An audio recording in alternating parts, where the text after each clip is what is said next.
আপনারা দেখতে পাচ্ছেন মুরগি ক্রিম ভুনা করতেছি আমাদের মাদ্রাসার ছাত্রদের জন্য আজকের এই আয়োজন। ইনশাল্লাহ আপনারা সবাই দোয়া করবেন যে আমি যেন সবসময় আমাদের মাদ্রাসার ছাত্রদেরকে এইভাবে ভালো রান্না করে খাওয়াইতে পারি।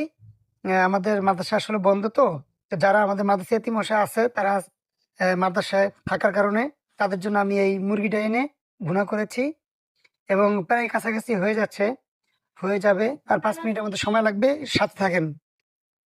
হ্যাঁ, এখন এসেছি আমরা এটা লাড়া দেব। এই যে লাড়া দিচ্ছি। দেখতে পাচ্ছেন কালারটা কেমন হয়েছে? এখন দস্তরখানা বিছাইলাম। ছাত্ররা সবাই খাওয়ার জন্য রেডি। কি, কি নিয়েছি আমরা? লেবু, শসা, কাঁচামরিচ, সাথে আছে আপনাদের বেগুন ভাজি। এখন সব ছাত্ররা খাইতে বসেছে। দুঃখের বিষয় আমরা চেহারাটা দেখাইতেছি না। সরি। সবাই প্লেটে ভাত বাড়ো, ভাত বাড়তেছে।